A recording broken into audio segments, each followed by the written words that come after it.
is it correct that you did not have any sexual or romantic relationship with Mr. Epstein? Absolutely not, or any man ever. I'm very straight, super straight. Thank you. Super straight.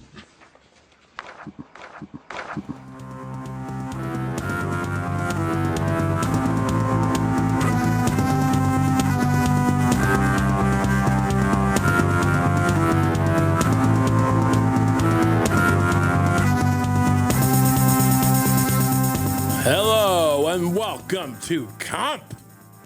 There was a blizzard on the way, more snow for New York, more fake snow, more polycarbonate bifrost, which Mondami will use to clog up it. He wants to clog up capitalism, this socialist mayor of ours. So he lays in these chemicals with the snow so that they don't melt, and it clogs up business so he can come in with his garbage men and clog up the works and ruin capitalism so he can save the day with his stipends, handing out turkeys like he's John Gotti on Thanksgiving. I mean, I'm not, don't fall for, you look at when communism takes hold in countries, and there's always a time leading up to it where they're just sabotaging businesses with fake snow, with they're murdering Rockettes. That's happened in the past. The Rockettes, are wonderful, our national treasure. New York used to get murdered on their streets during the Dinkins administration. I've covered this before. The Rockettes there should be an indicator on Wall Street about these women. Protect these women, these Rockettes. There's a lot of pushback after the Me Too era. Like, oh, we don't have to protect all the women. Well, that's not for me to say you have to, but definitely the Rockettes, because it hurts morale. We have a goddamn giant, they're saying 18 inches, 24 inches. It's too much goddamn snow. Why can't we do something about this? We're melting the ozone layer, and it's like no matter, you still lose. Like, oh, well, I guess there's going to be like a thing where the Earth's uninhabitable. And that sucks. But it will be warmer in the winters. And for a bit, it was. But then they go, well, yeah, but you can't. See, this is like, I don't love that science has caught a bad reputation in recent days, flat Earth, and people, kids are getting the mumps and the measles because they don't want to get vaccinated. These arrogant kids who won't vaccinate themselves.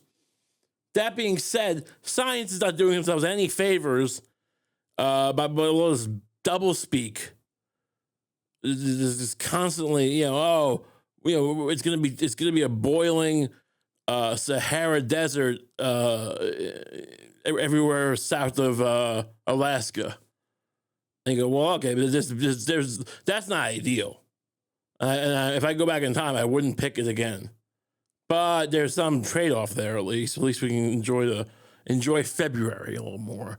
And then they find some way to take that from you. They find some way to suck your dick with a gun and pull the trigger. This is not some situation where you have some giant gun with a giant barrel that goes around your dick and you think it's nice. It's a metaphor for shooting your dick off. All right, don't be a fool.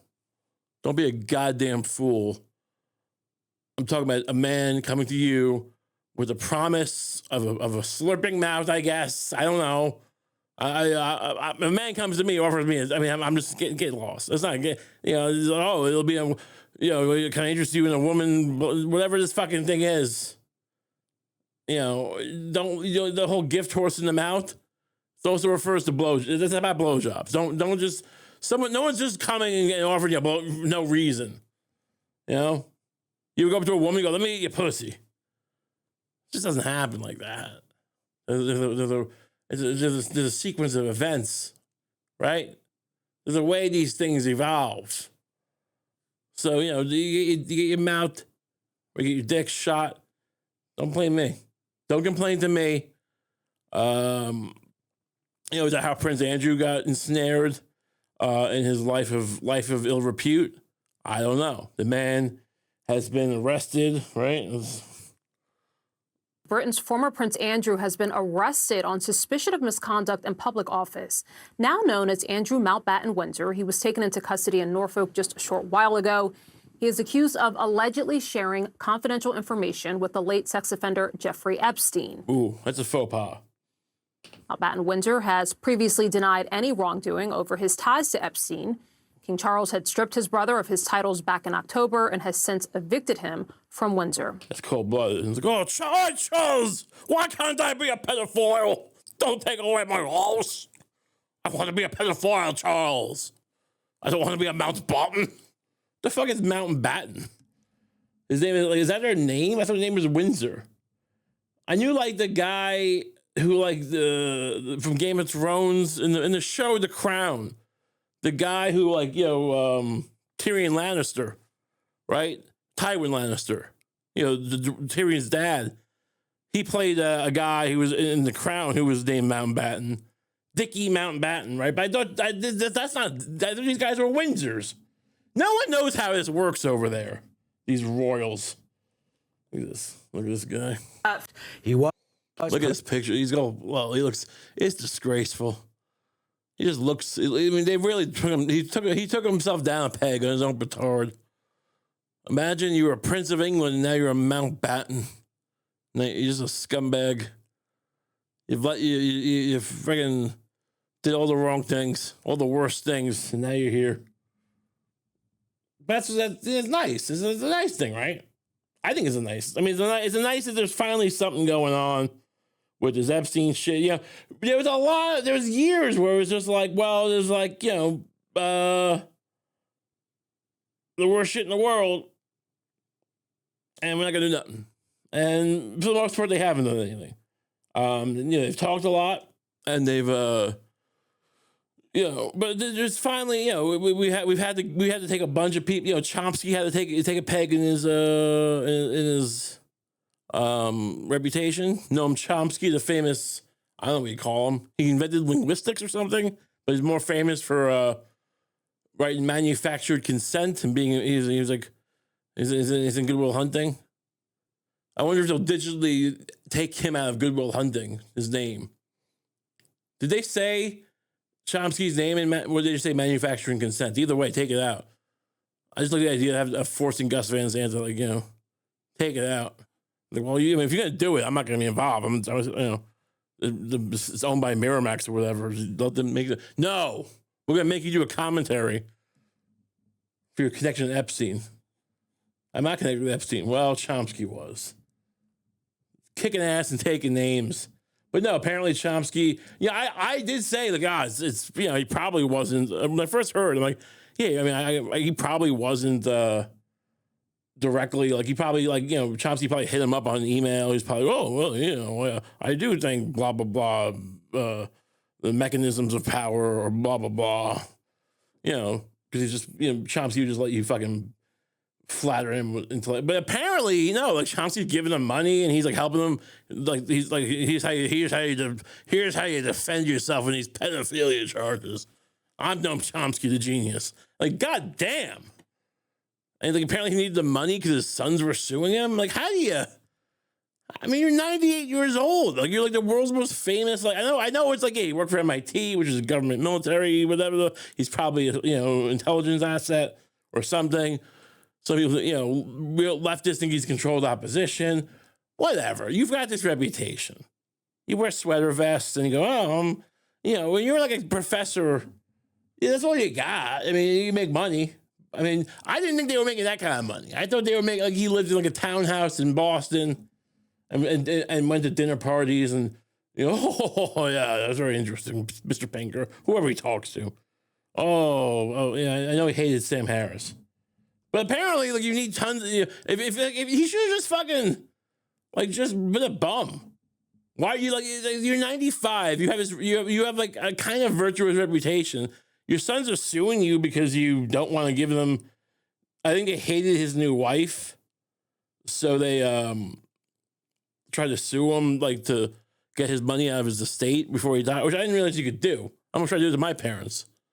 I didn't realize you could just sue. Like, I mean, I can just sue him and maybe I win. You know, I'm more famous than my mom. Maybe I can convince the court to give me whatever, you know, sell their house right from under them. They go, well, you know, they'll be homeless. They go, well, but what may be. Que sera, Your Honor. I need to build a skateboard ramp to shoot myself on. Imagine if I did that and I built like a skateboard ramp in I don't know where. I built it in some lot. I don't even know the house. So I just build it next to someone else's house while they're on vacation. And they come back, they go, what is this? We're gonna sue you. Like, why did you do this? This is crazy. Like, are you trying to squat in their house? No. Well, we're not gonna let this stay here. Like, yeah, probably not. And I just shoot myself. I mean, wow. That's a one because it goes from being like a real like look anyway. You're a doctor, not like a very wealthy person. You make good living. You know, you're an osteopath. I'm not even sure what that is. Some other kind of doctor. They make everyone makes some money if you can, but a lot of doctors don't make that much anymore. A lot of doctors get like have to go like work at urgent cares and they don't make a ton of money, especially when you factor in how much med school costs. I don't care.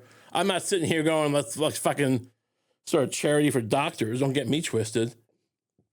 I'm just saying, you make a little bit of money, you come home. It's you went to. I don't know where do people go. You went on a carnival cruise because you got drunk and you saw fucking stupid Drew Barrymore and Orlando Bloom talking about they got teas and crumpets. You know, maybe come on this cruise and fucking forget that you fucking hate your wife, or whatever. And all right, and then they go and they come back. It was fine. There's a lot of fat people. It smelled. I don't know. Maybe do they smell good? These I've never been on a cruise. I wonder if they smell. Whatever. The point is, they come back. They didn't love it, and I'm in their back fucking yard with a skateboard ramp. It's the weirdest thing in the world. I imagine if that is not even that's not even close to what the situation is going to be in about 5 minutes. You're trying to process it. You're yelling, and I'm just very calm. No, it's fine. I didn't think you'd like the skateboard ramp. I see why you're mad. Don't get me wrong. And the guy going wait, so is this guy, maybe this is a guy who didn't do it? Maybe this is some kind of his father of the person who did this. And he's trying to process what's happening. This guy's very calm. He's telling us that this is not correct. Maybe his son, he found out his son had built a skateboard ramp surreptitiously in someone's yard, or in our yard. And now he's come to I don't know, dole out. Maybe he's got money and he's going to take care of it. It's not the case, but what actually happens is I shoot myself.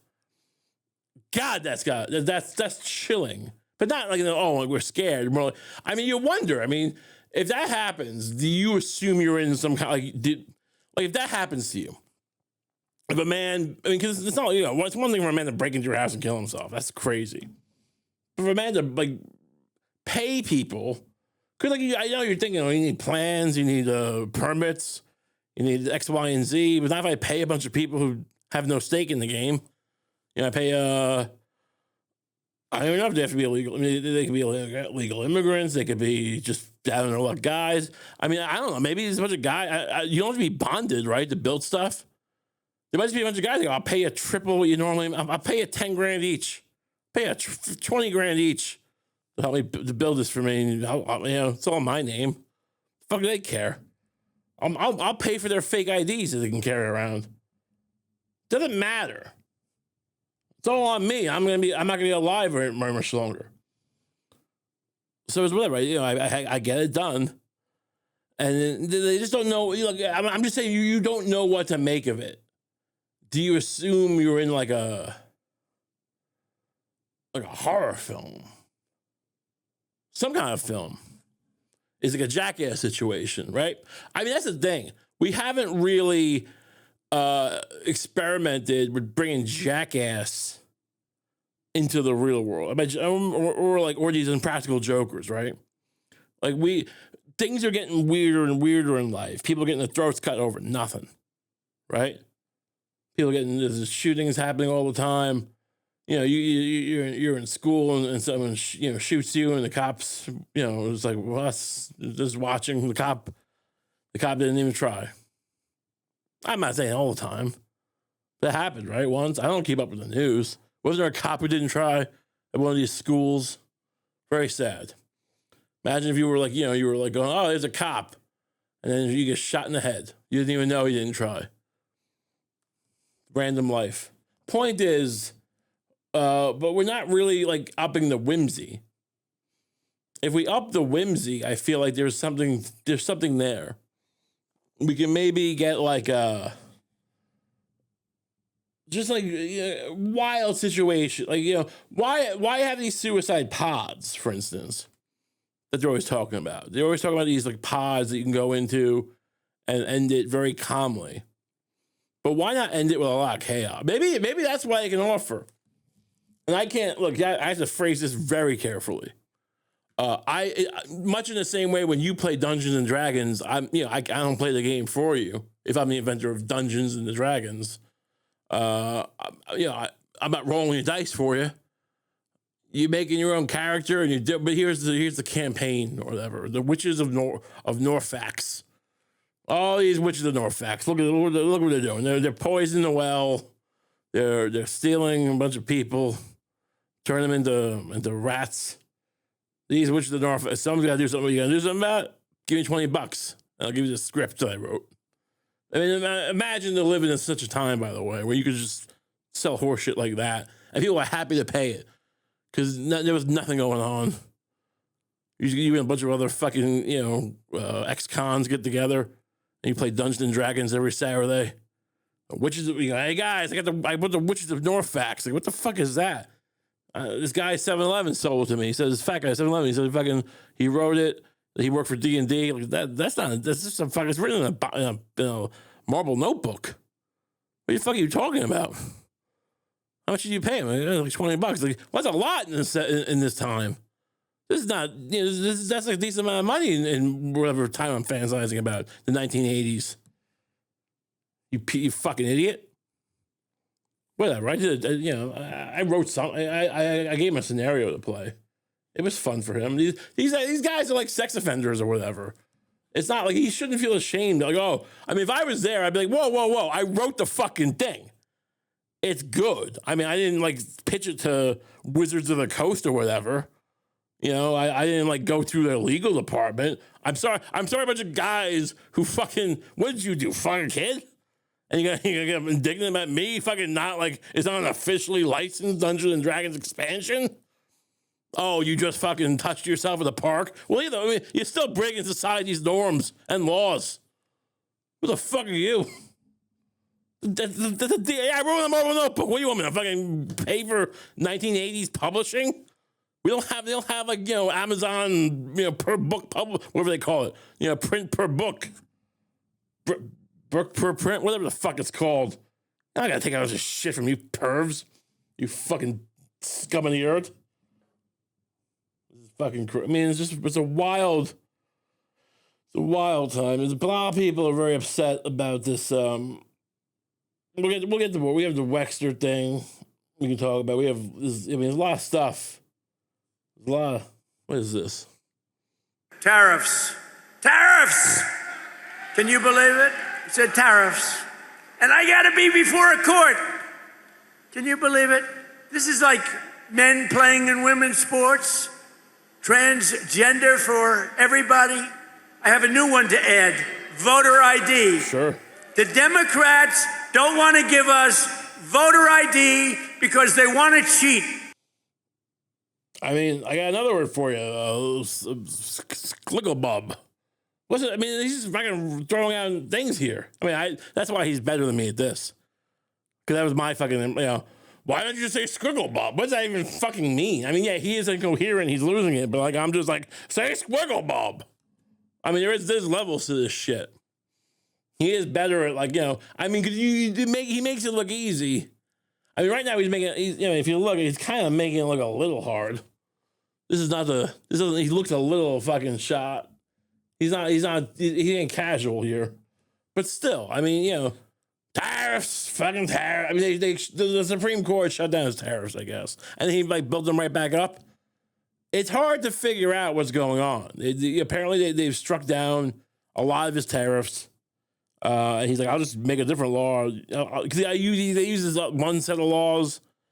Because it's supposed to be Congress is supposed to do this. And they can basically give all the power that they have to him, they said. But they didn't, which I don't know if they would. Maybe they would at this point. But, apparently, 2 hours later, it was like, well, I found a different law to fuck with. So now we have 15% global tariff. I mean, it's a lot of distractions. He's going into Iran. He gave them 15 days notice or 10 to 15. Who gives you 10 to 15 days notice before they bomb you? That seems odd. But apparently, even though we dropped like the, fucking bunker buster, mother of all bombs, like almost a nuclear bomb, to blow up their fucking facility in Iran, for Israel, I guess. I mean, right? We didn't do it for us. I guess, we can pretend we did, but okay. We missed, or that doesn't work. This idea, well, if we make a bomb big enough, it could just blow through the floor. Again, I mean, I guess it could. I'm not trying to say it never happens, but I mean, it does seem like, it's not like when the nuclear bombs in Hiroshima went off, it didn't like blow up the ground completely, did it? I guess there was craters, but I mean, like the rocky ground stayed there. I guess the point was supposed to be that I think they're supposed to like make a hole and then shoot it into the hole. Was that the plan? It just seems like we shouldn't already need to go into Iran. It seems weird. It seems, I don't know, is it a distraction from these Epstein docs? Are the Epstein docs a distraction from Iran? Does everything just work together now or not work together now? I guess. It is very odd. There's what is this? There is this, the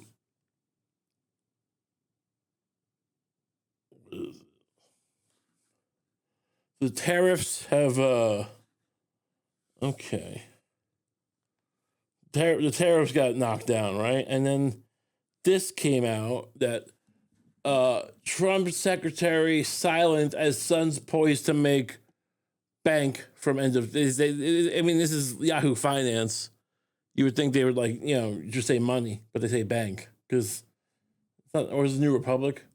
Make bank from the end of term. So apparently, Cantor Fitzgerald, which is the firm that Howard Lutnick was from, founded, but he was the CEO of, and he's short, except for being here as the treasurer, the Commerce Secretary. He's still, he'll probably still be when he leaves. They were buying up, they're buying people's rights to get a refund from the tariffs if the tariffs. Let's see. In July, Wired reported that Cantor Fitzgerald, which Lutnick chaired until he was appointed to Trump's cabinet, was allowing its traders to purchase their rights to hundreds of millions of dollars of refunds in the event the tariffs were struck down in court. The firm now happens to be headed by Lutnick's sons, Kyle and Brandon, which I'm sure they're good kids. The magazine cited a letter from the firm explaining how Cantor Fitzgerald was willing to exchange refund rights for 20 to 30% of what the competitors paid. So for a company that paid $10 million, they could expect to receive $2 or $3 million in a trade. A Cantor Fitzgerald representative wrote, "We have the capacity to trade up to several hundred million of these presently, and can likely upsize that in the future to meet potential demand." Well, that doesn't seem at all right. It seems like insider trading, or it seems like worse than that somehow. Because he's like, it seems like if I could, like insider trading at least implies that like someone wanted a trade to happen. But I feel like these tariffs, I guess there's guys who work in the steel industry who tell Trump was saying that some guy wanted to kiss him. I didn't get that clip, but There's a lot of guys talking about guys wanting to kiss him today and stuff like that. But Lotnick's interesting. Last week, he's been on a roll.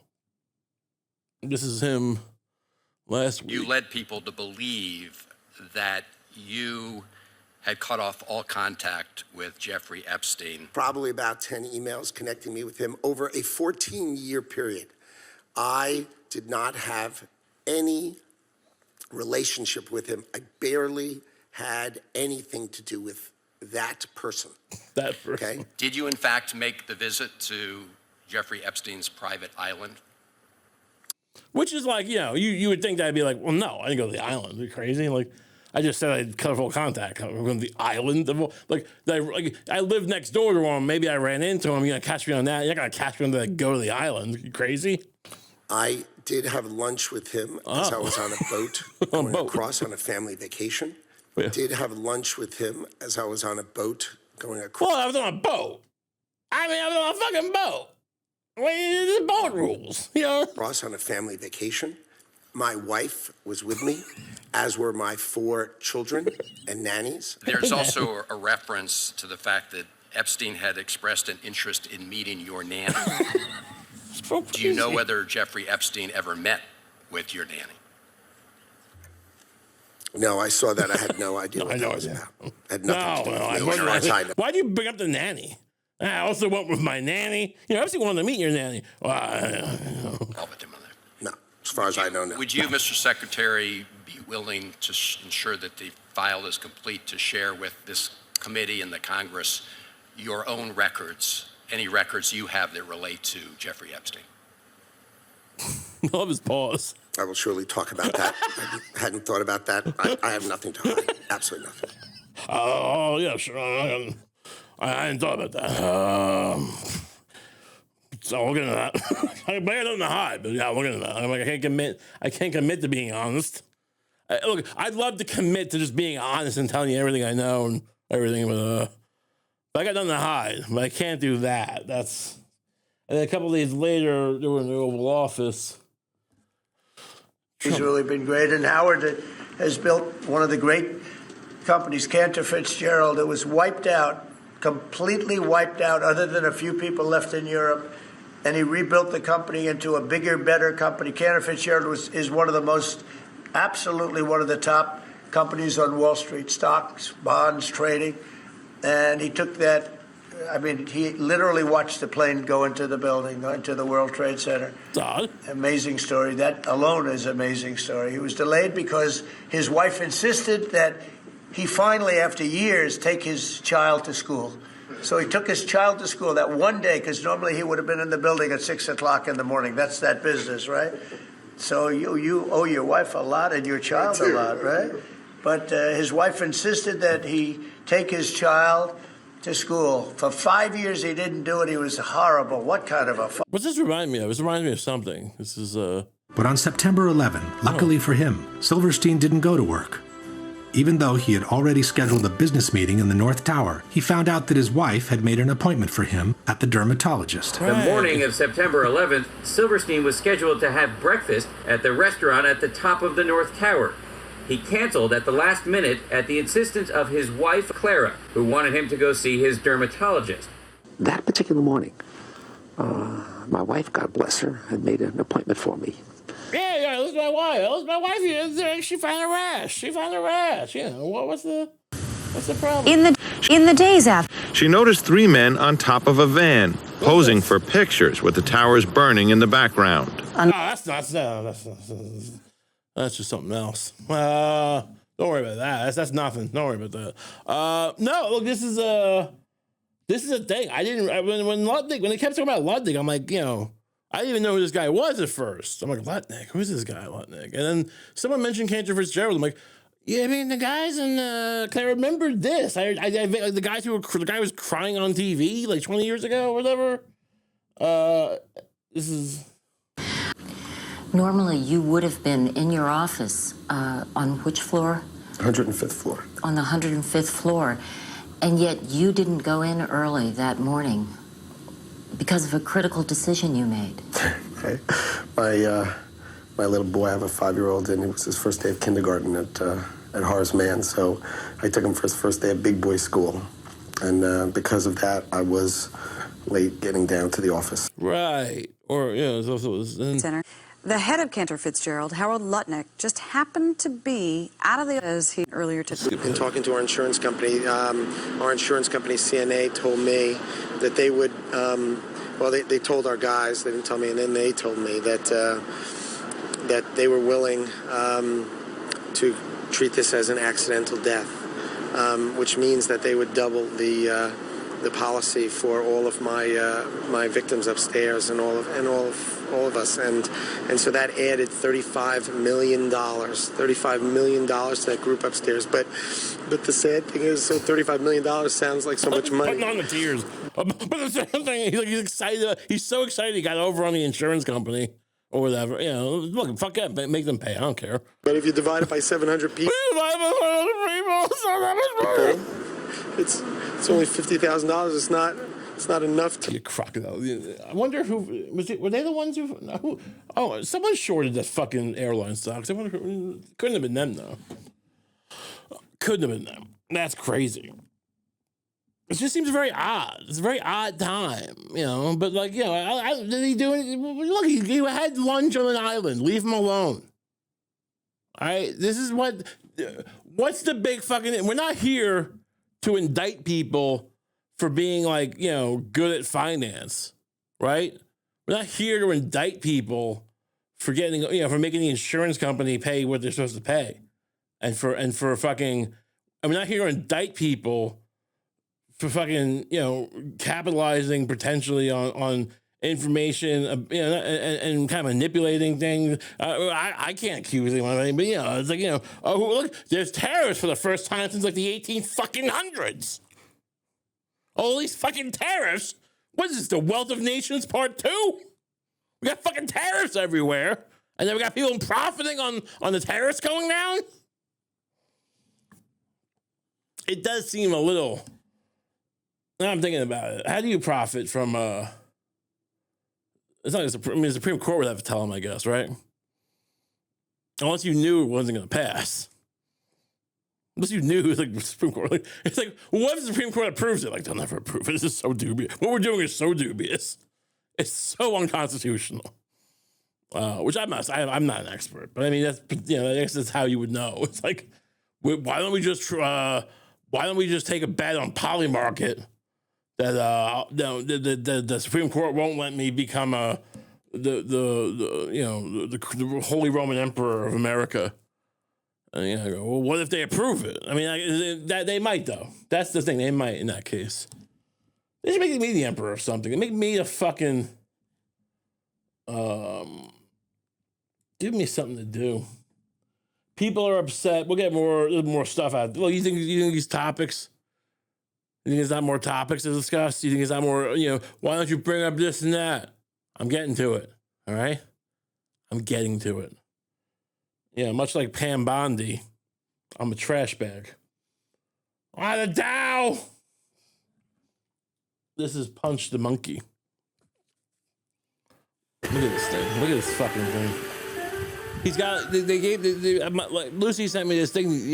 Last night. This is Punch the Monkey, and he's this monkey in Japan in some zoo. I guess his mother abandoned him because his mother's a piece of shit. Who fucking didn't like him. He's some kind of babuchin munchkie or something. I don't know. I'm a moochkin munchkie. He's very cute, and they gave him. The people at the zoo gave him this stuffed monkey to be his friend, because I guess the mother, again, just abandoned him like a crackhead. Maybe the mother was on crack. It's very adorable.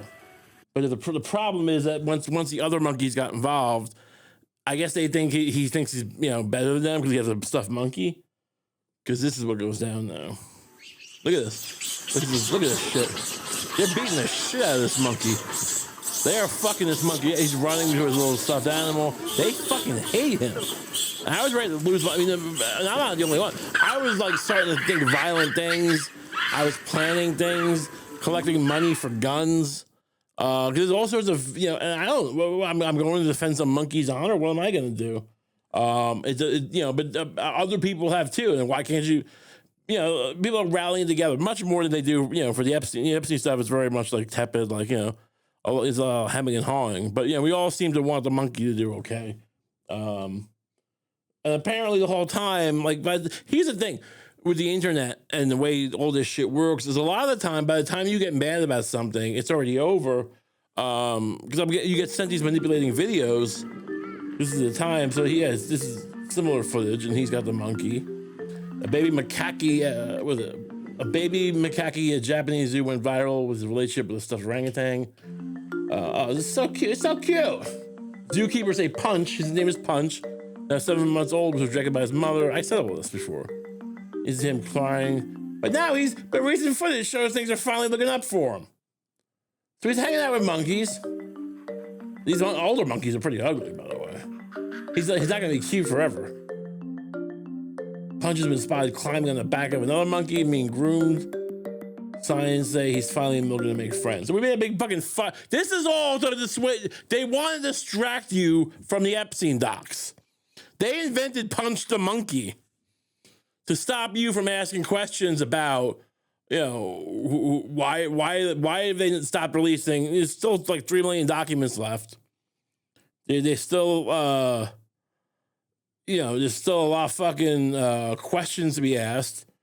We get Punch the Monkey and the Iran war as a nice little distraction, and then we have all these people out there who seem like whose whole thing is like questioning, not just question, but like basically, if you look, I mean, if you look at this, for instance, there's a tweet from Bill Ackman, the activist investor, who I guess if you look at his feed, he took some time off of promoting the Iran war.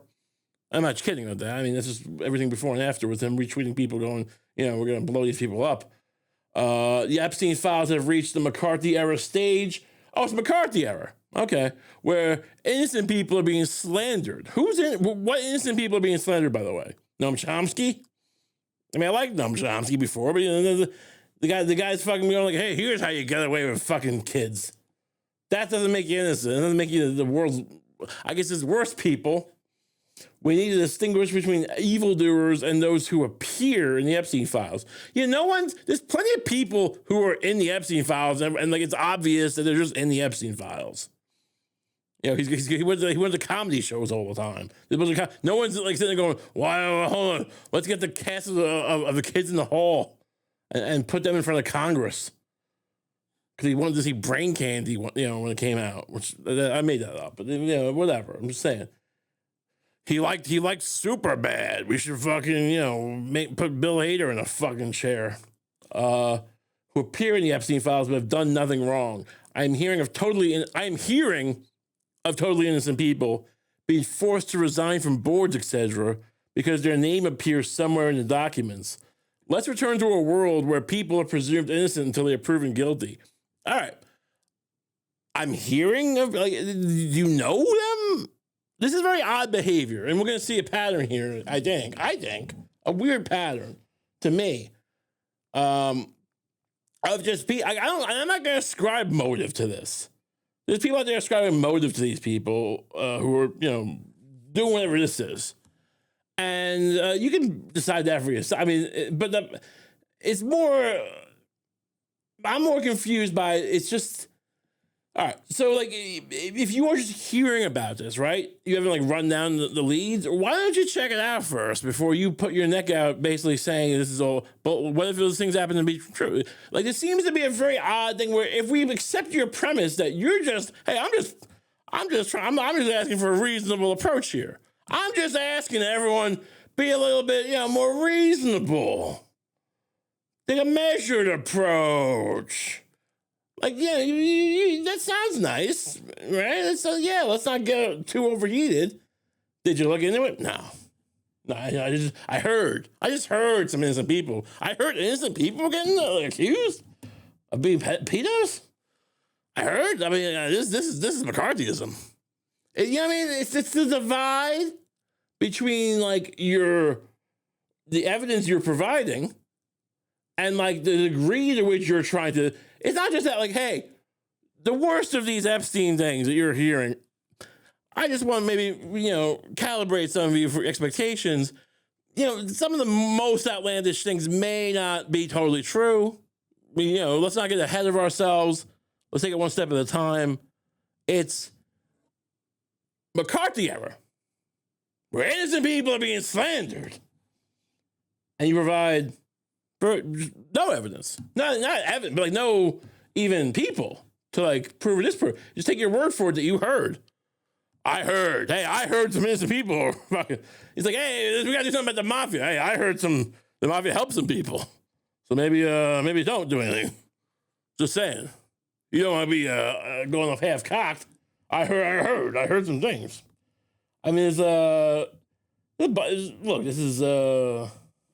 was a Reason magazine. Can you talk about how you showed up in the Epstein files? It starts like this. Okay, so 2017 was the 25th anniversary of Skeptic magazine. So I thought, well, we should do something to kind of promote it or whatever. So I hired a PR firm here in New York to put on some sort of an event.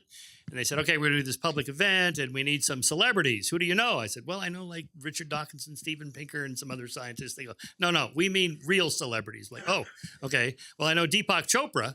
And they go, okay, Deepak, that's a big name. He knows everybody. Yeah, okay. So Deepak came. It was fun. And I vaguely remember he said, it's okay if I invite some of my friends. I'm like, yeah, I don't know anybody here. So, yeah. So it turns out, as I found out a couple of days ago, some of those friends included Jeffrey Epstein and two guests, female friends or whatever. I have no idea. Like victims? Who are these people? Just two randos? That's the thing. He's like, they're all acting like these women. Who were they? We're going to see in a minute people just going, were they just prostitutes? Everyone's a president. They're just prostitutes. Oh, Jeffrey Epstein was just doing prostitution. Oh, okay. So what's the problem then, huh? Why are you distancing yourself? No, they're not just prostitutes. Friends, employees, whatever. So that was it. That's the entirety of it. But then this gets thrown around like, okay, you're in the Epstein files. I will also admit I'll cop to the fact that I'm in the Epstein files, and I'm in the Epstein what is it? files for a very specific reason. That on a listserv that I guess Epstein was on, somebody had sent around a documentary, or not a documentary, an interview I had done in 2011 about Bitcoin. Yeah. So it's like I'm in the Epstein files. We're in a weird, bizarre club. Yeah, it seems like if that's true, you're probably fine. Right? You go, oh, look, I happen to be in the Epstein. I know people who are in the, they don't start going, and you know what? Those girls have it in common. They don't say that. Those girls aren't even victims. Never heard anyone say that, except for certain people. But not in the way that people talk about it. And at Skeptic, you had a fantastic article about one of the things, and this gets to this idea of your book about truth, what it is, how to find it and why is it important. It talked about this idea, which is everywhere now, that it's obvious and it's irrefutable fact that Epstein was Mossad or was working for the Israeli government. Yeah. At Skeptic, the author of that article kind of runs through, how did this come to become an incontrovertible fact? Well, look, I mean, is it an incontrovertible fact? No. Can you talk a little bit about that? Because that eases us into the themes of the book. Right. So, I mean, one of the questions about Epstein's... I would never say it was an incontrovertible fact. It's, but we'll get to that in a second. How did he make his money? Where did all that money and power come from? Where did he make from? his money? Yeah. Because all the rich people here in New York apparently know each other. And they're like, he wasn't in our club. So so there must be some Jewish money behind it or something, or the Mossad. So, that was a meme that started years ago. All right. So this is what I'm saying. The debunking boils down, like, you would think they would have something. Look, just cook up some, I don't know. It all must come from their deep personal compass. So what I'm saying doesn't make sense. But even then, you would think, well, let me steel man my own argument. I should have a rationale here. Well, I guess they, people, they saw he had money and they go, well, we don't know him, even though he had fucking tons of people knew him. So what the fuck are you talking about? He does this whole thing. He wormed himself into like a shitload of people knew him.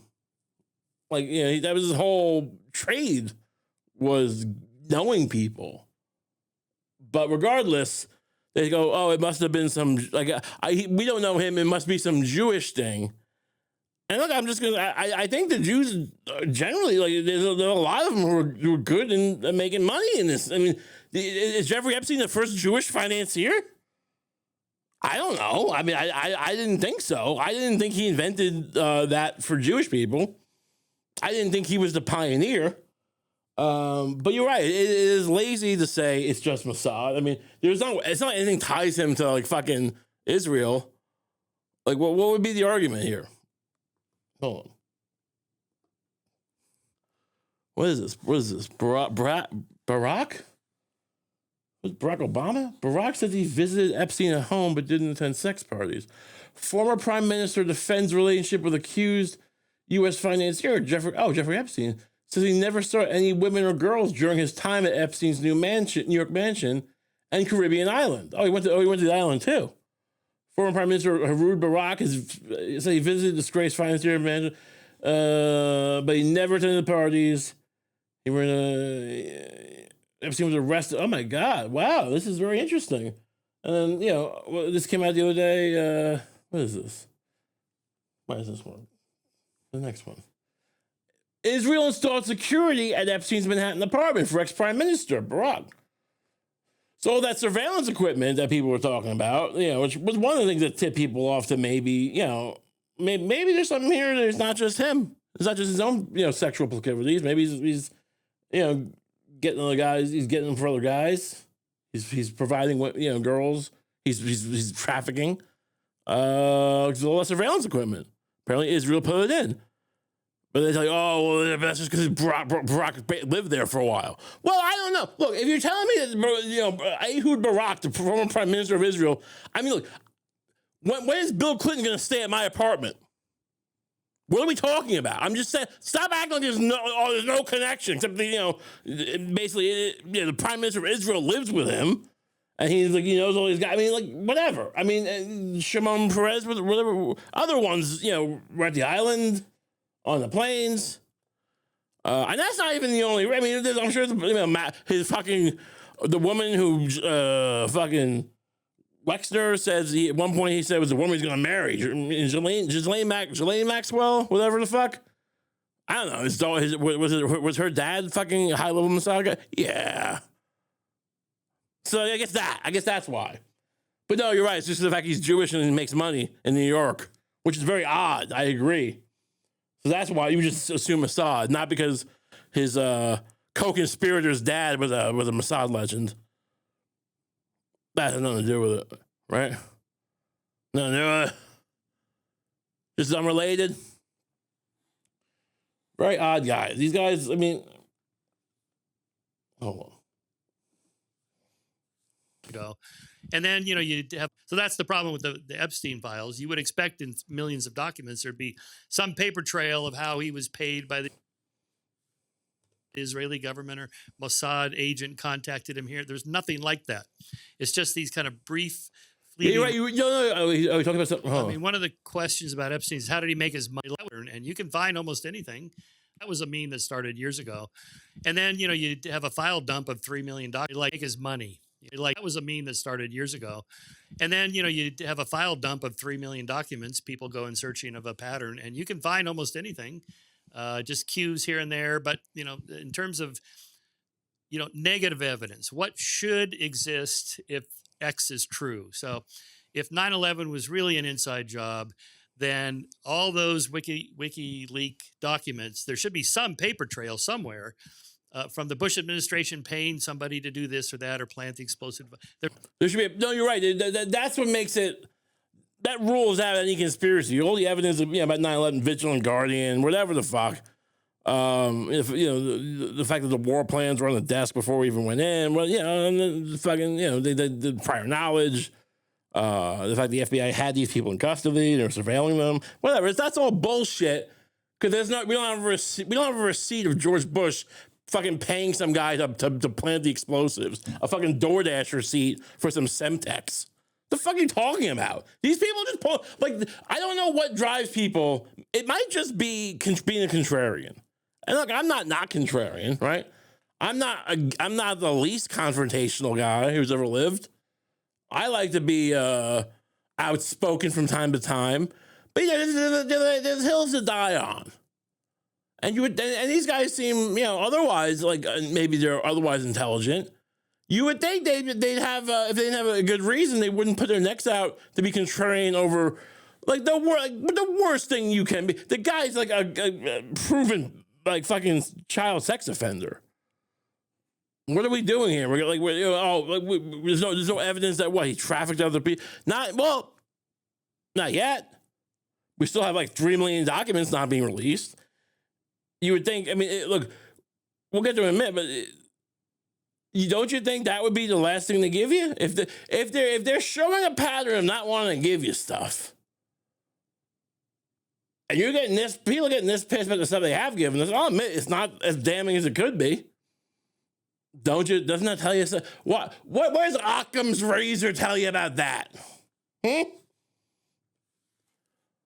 Does Occam's razor really tell you that, there was no reason to, this is all just mass hysteria, mass delusion? Is that really the Occam? Is that really the razor? I don't know. You hear people go, when Occam invented the razor, like the razor's a thing. I don't know how it works. I'm the science guys. I always thought it was just like a metaphor, but they refer to it as the razor. It's very confusing. Then there's guys like, there's Michael Malice went on Rogan. There's so much. There's 3 million Epstein docs. If you are not as invested as some people, you are a kid toucher. You're covering for them. Why is he got what's on his face? Why is he dressed like a fucking Star Trek, original Star Trek villain, like the episode of Star Trek? Is he going to like a fucking Devils hockey game later? You want this to happen. You're complicit retroactively somehow. Yeah. And I can't make heads or tails of it. I don't think anyone's getting shit for not assuming that jerky means eating kids, which it might. But I'm just saying, and also, maybe not. Maybe the jerky's a little they say there's actually a chef involved, and he was on some kind of high protein diet. Yeah, maybe gets mentioned a lot. Does get mentioned a lot. Plus, a lot of it also is the whole pizza thing, which when Pizzagate first came out, we were discussing, at that point we were discussing the Franklin scandal and stuff, and the Pizzagate seemed a little more outlandish at the time, and it seemed like it was actually real shit. But we were talking about this. But now, in hindsight, it's like, that comment ping pong was a very weird place. It's like, but maybe the jerky's not. I'm not like the guy saying that, but no one is. I've never seen anyone catch shit for not going for every element of a thing. I had Luke Rukowski on my show, who's been a conspiracy, I'm not saying in a negative way, conspiracy guy for a very long time. He used to work with Alex. He broke it down. Then I had Michael Tracy on my show, and he said, look, a lot of this hysteria, I don't know who is right, who is wrong, but if That's this Michael Tracy guy. That guy must be pretty reasonable then, right? We should look at Michael Tracy and see what he's got going on. Maybe Michael Tracy has the answers. Welcome, the billionaire philanthropist. What used the free exactly? Press. I don't what know. precisely? I guess it's like an advocacy group for the press. Good for them. It seems pretty objective. It was okay. Let's start with Virginia, and then we'll go back to 2008. Okay. Who is Virginia? How credible are her allegations? What are her allegations? Okay. So first and foremost, I'm really not exaggerating when I say she might be the least credible person who has ever walked God's green earth. Wow, that's a really objective way to look at things, huh? This is Michael Tracy. I should go back and these bookmarks. What precisely was Epstein accused and convicted of in 2008? And how do those actual convictions relate to the charge that he was convicted of, quote, pedophilia? Well, this should be good because this is actually a really instructive event. It tells you a lot. There's a lot to unpack here. Okay, so there's something subtle here that I want to clarify. I'm happy, obviously, to get into the 2008 Florida conviction, but I wouldn't say that's actually the genesis of what might be called the Epstein mythology. Okay. To the extent that there is a genesis of what we might call the Epstein mythology, that stems from one single victim, which is Virginia Roberts Giuffre, or I should say alleged victim or purported victim. If I ever slip up and use the word victim in this podcast without qualifying it somehow, everybody listening should just imagine air quotes. Right, that seems to be the thing we should focus on, is making sure we don't accidentally call someone a victim. That's the dividing line. Sure, no, this is very reasonable. These are just reasonable people who just want to, we're all just getting a little hysterical with the Epstein thing. Michael Tracy's here to be very reasonable. So the mythology stems from Virginia Roberts Gouffre, which is like a separate issue, which we can talk about now if we want to talk about the origins of the mythology. So mythology didn't start in 08. If you really want to understand, look, we can talk about 08 and the charge he was convicted of. Which also, like, I mean, the fact, how they're framing that, by the way, this meandering way of answering things is very interesting, because it's like very much like we could talk about that and the fact that he, how does that relate to the fact that he called him a pedophile? Well, he was charged with soliciting trafficking for purpose of prostitution and trafficking a minor for purpose of prostitution.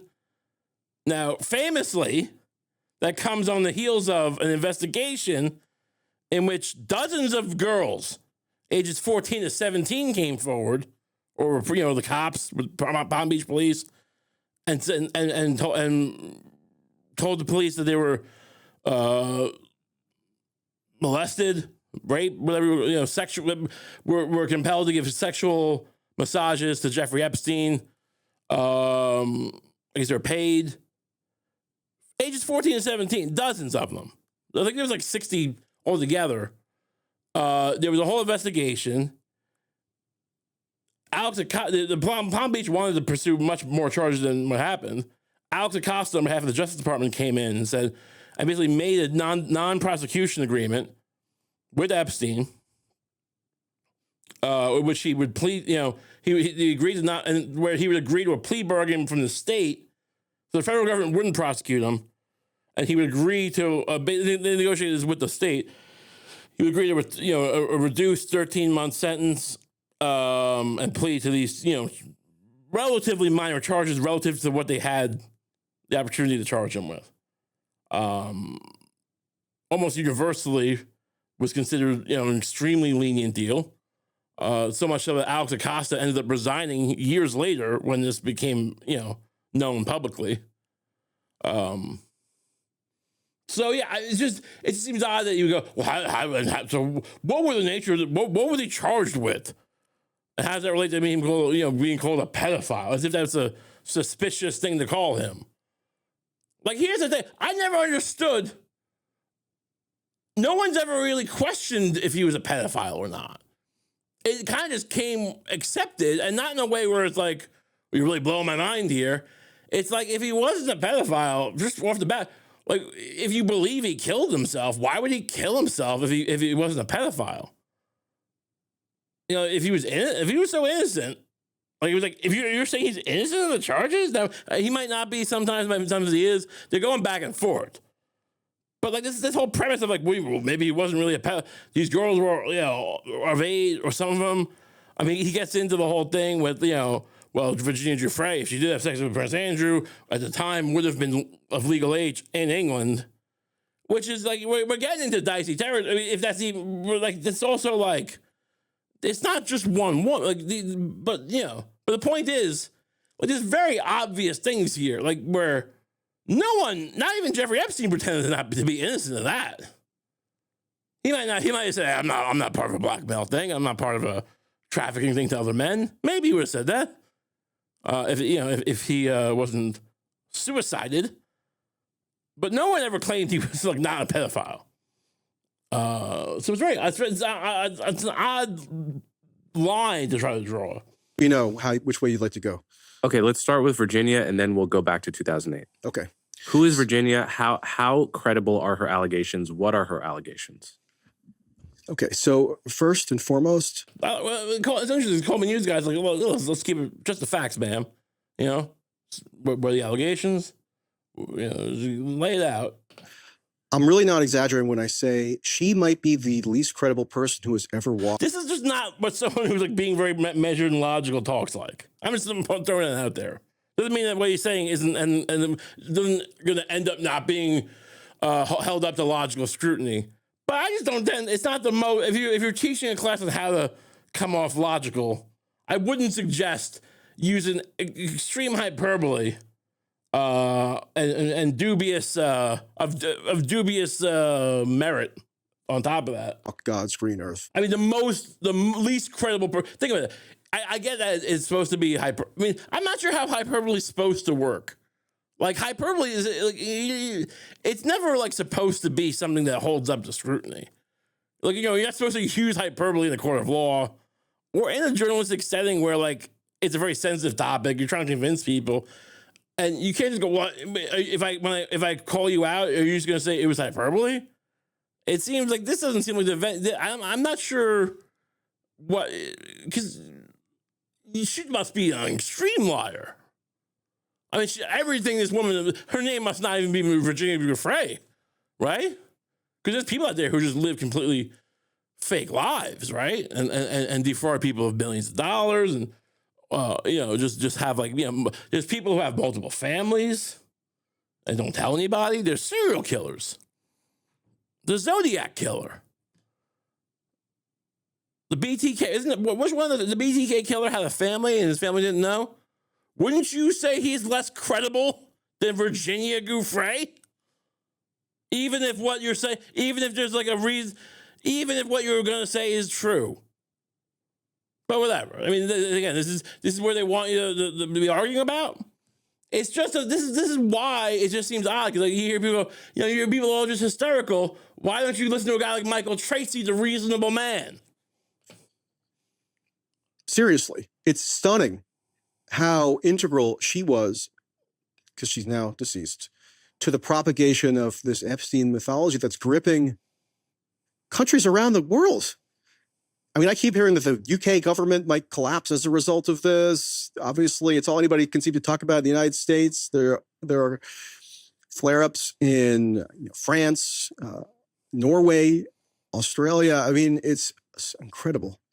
And I mean, no information. Doubly incredible is that virtually no one has ever bothered to do a dispassionate assessment of this person's claims and whether they stand up to scrutiny. Sure. And so the reason why I say that she's the genesis of the mythology. It almost seems like, I don't accuse anyone of anything. It almost seems like it would be convenient for certain people, or people who want, look, if people want to somehow, for some reason, refute this Epstein narrative on some level, it seems like it would be convenient if you could just dump it all into this Giuffre basket and then, you know, act like Giuffre has no credibility. It seems like, you know, it almost seems like that could be a strategy someone came up with. I'm just using hyperbole here. I'm just being hyperbolic and saying, imagine if someone had a strategy session where they go, well, here's the damage control. Thanks everyone for coming to this meeting. Here's what we're gonna go with. We're gonna first pivot to Giuffre. Everything goes in the Giuffre basket, and then we just Giuffre is a lying scoundrel. Nothing she said. She's dead. So good target, because she can't come out and talk about it because she's dead, and we won't just talk about why. Not the first suicide in this case, huh? Not the first big suicide, huh?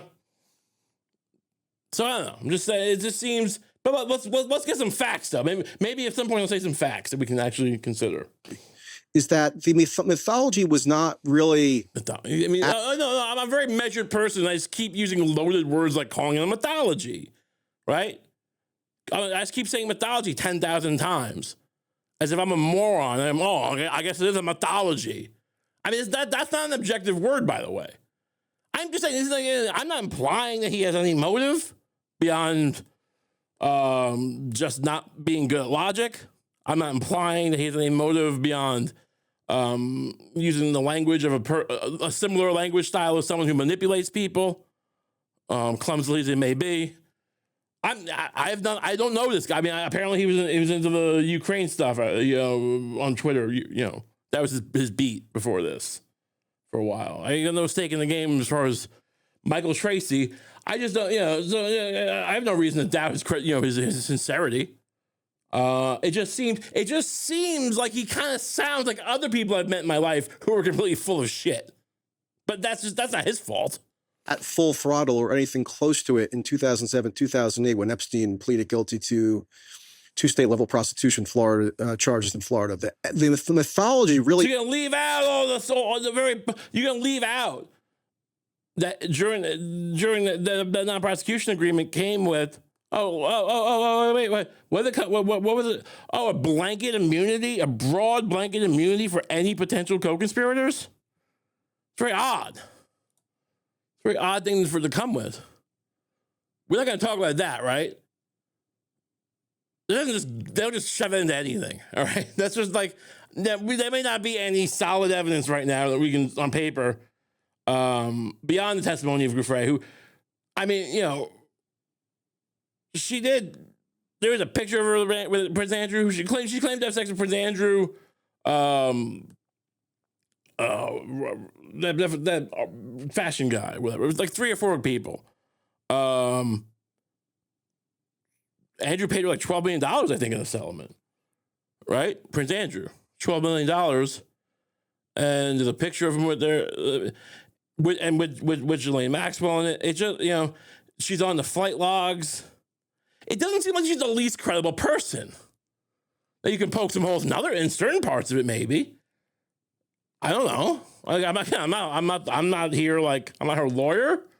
It just seems like if she's said that, Alan Dershowitz, yeah, she did somewhat recant her Alan Dershowitz claim, because I think he sued her for defamation, and she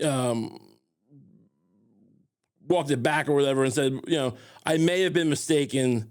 It may have been someone else, you know, other than Alan Dershowitz, who I was thinking of. Which, look, that's not ideal from a credibility standpoint. I don't know I don't know if I modify it at all when I go, well, like the one sort of recant, which she didn't even say definitely she was wrong or lies. Like, yeah, look, I'm getting sued for defamation here. It's not the kind of thing you can really prove that easily. I guess there's no picture with, you know, she didn't have a picture with Dershowitz. And he's a very litigious man. Now, maybe Dershowitz didn't do it. Who knows? My point is, like, this is what you do. You factor it in. You go, oh, all right. Well, like, look, the Andrew thing seems to be true. There's no conviction, as it were. Does it make her the least credible person who's ever lived? The fact that she modified her statement about Dershowitz, who happens to be the very litigious lawyer suing her for defamation, does that make her the least credible person in the world? Does that mean we refute everything she said? We don't like take it with a grain of salt. We don't factor it in and weight it with certain, you know, put a pin in that one. No, we just, she's just a big liar, big idiot liar. Made the mythology up. All right, I guess that's how objective journalism works. I guess that's how you deal with imperfect information. Is you just, you know, kind of really get really what seems very emotional about it. For a guy who's against hysteria, it seems very emotional.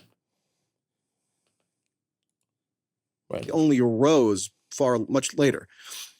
To give you an exact date, December 30th, 2014, when Virginia Roberts Giuffre had a court filing submitted on her behalf by 2 lawyers, Bradley Edwards and Paul Cassell, the former being one of the paramount, quote, victim lawyers throughout this whole thing, who's become obscenely wealthy, of course, as did Virginia, ultimately become obscenely wealthy. You know, mansion in oceanfront mansion in Australia, palatial ranch estate, etc. But all right, she got paid. Why shouldn't a victim get money? Everyone else is getting money. Everyone else is getting paid. Prince Andrew has look. He thinks it was wrong, or he thinks it's, you know. What do you think? The royal family is just getting, like, you know, anyone can just go to the royal family and go, oh, you had sex with me. Give me some money, governor. I go, oh, I guess he got us by the balls here. What is, like, come on. Like, they're not just making a deal out for nothing. That filing, which really only became public. So what's Andrew should be like, well, why does he get, like, you know, Frogborn Castle or whatever the fuck? Not anymore. Like, he lost that shit. But, you know, for being the fucking abuser. But you're mad because someone who got abused got some money. It just, I'm not saying that, you know, just start dumping money left and right to anyone who says something, but that's not what happened. Is that what happened? Did we get every crackhead on the street to start getting cash out of the Epsteins? I don't think this. I think a woman who apparently Prince Andrew thought was pretty credible. The next month, so we can probably date the mythology to January of 2015. He's giving no information, by the way. She introduces what have now come to be known, or what would now be recognized as the foundational tenets of the popular Epstein mythology, Again, which mythology. is that Just say she the word claims over and that over she and over was again. Oh, by the way, say mythology a lot. We'll do the whole crusade thing where we put it in her basket and we call her a liar and say mythology. That'll be nice. Again, I'm not saying I'm planning this. essentially trafficked as a child, sexually trafficked as a child to scores of prominent individuals by Epstein and or Ghislaine Maxwell. She names two of those specific individuals, actually three, but two for our purposes are the most relevant: Prince Andrew and Alan Dershowitz, also Jean-Luc Brunel, the French modeling mogul. She claims that this was a blackmail operation of some kind. Obviously, these claims are very vague, impossible to corroborate. Well, unless you investigate. I mean, look, it would be hard to investigate a blackmail thing. I mean, those hard drives, they go missing, right? When they seize the thing. There's a lot of murkiness with hard drives and surveillance. It's possible. That's not a surveillance op. That's what a reasonable person might say. I mean, I feel like I'm maybe a reasonable person. It doesn't seem to say, but I don't know. I mean, you have a guy who owns like a fucking private island. He fucking multiple properties, throws these, known as like a fucking sex guy, right? Or something. He's like, people keep referring to his harems. He's fucking throwing these parties. Everyone wants to go. He's like with young women, and whatever. There's a lot. He owns these planes. He's flying all these guys around. He's got the surveillance and the fucking thing. I'm just saying, he has this deal and during his case. I mean, there was a report where basically, I mean, it's not official U.S. document, I guess. It was a journalistic report where someone basically said that, Acosta got the nod that, hey, he's intelligence. Oh, forget about that. But that's just forget about that. No, I can't corroborate. I don't know. Can I corroborate every journalistic thing? No. But there was a report where someone basically where that Acosta was told he's intelligence, just don't question too much. Now, yeah, I don't know. But we're going to pretend like, no, because he's Jewish. That's why, no. He's a Jew who makes money in New York. So why, of course he has to be Mossad. That's what everyone, that's the claim. That's no one's claim. No one's ever had, that's no one's claim. That's insane. This is like that. I mean, you would think there's a little more effort for whatever purpose this is. Even self-edification. I want to be the reasonable man, the objective man, who fucking stood up to the hysterical Epstein hysterics. You would steel man your argument. Like, you would just come up with an argument. There's actually like halfway valid. The lawyers who filed it were reprimanded fairly shortly thereafter for having accused, put the accusations against Dershowitz into the filing without doing. Well, I don't know anything about that, honestly. It does sound like something. I mean, I wouldn't be surprised. I don't know though.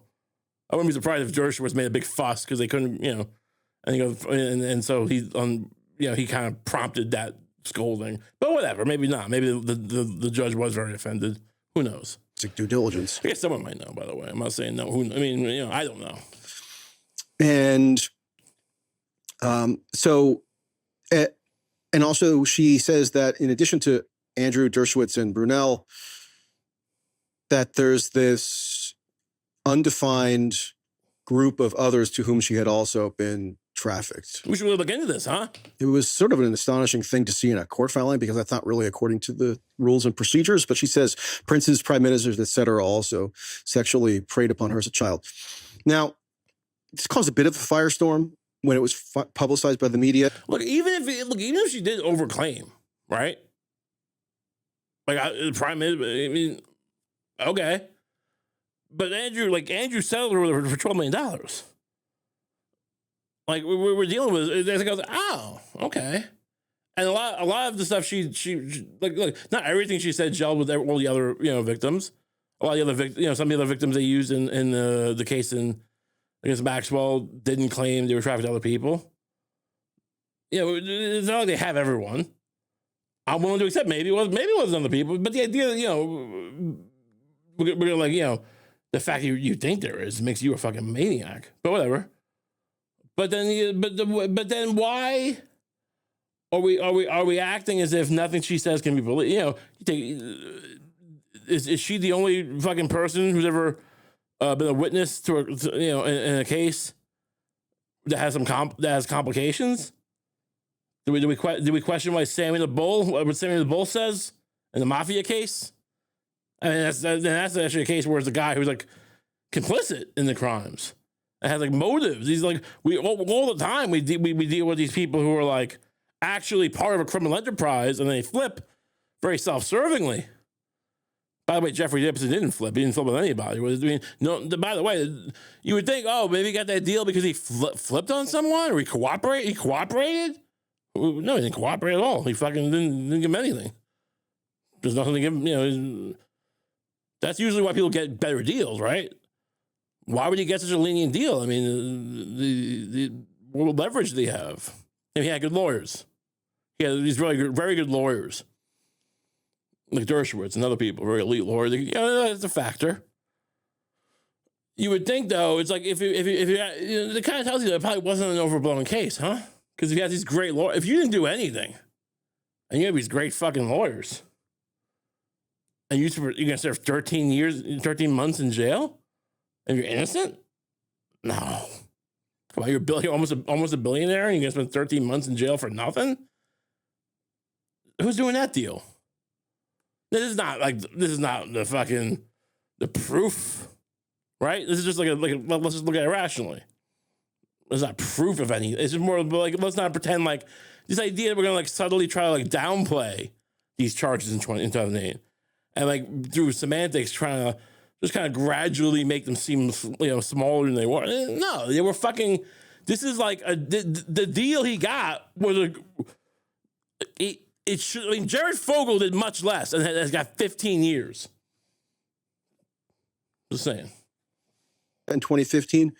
But it really gained traction as the years went by and the mythology sort of bloomed, right? There was almost virtually never any real corroboration for any of those stories, but it was bewildering to me, or not, I shouldn't say bewildering, it was maddening to me that when her posthumous quote-unquote memoir came out last October, it became an instant international bestseller, wall-to-wall media coverage in the UK, the US.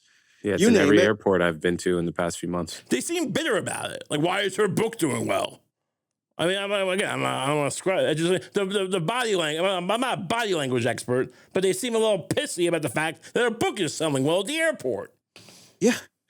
I did a review of that actually for Unheard at the time in my own Substack. And nobody noted, except me, that I'm aware of, that the quote-unquote memoir that was produced by a ghostwriter was mostly a carbon copy with some cosmetic adjustments of a prior memoir manuscript that she had generated back in 2011 and 2012, where she made all kinds of salacious claims against all kinds of prominent people,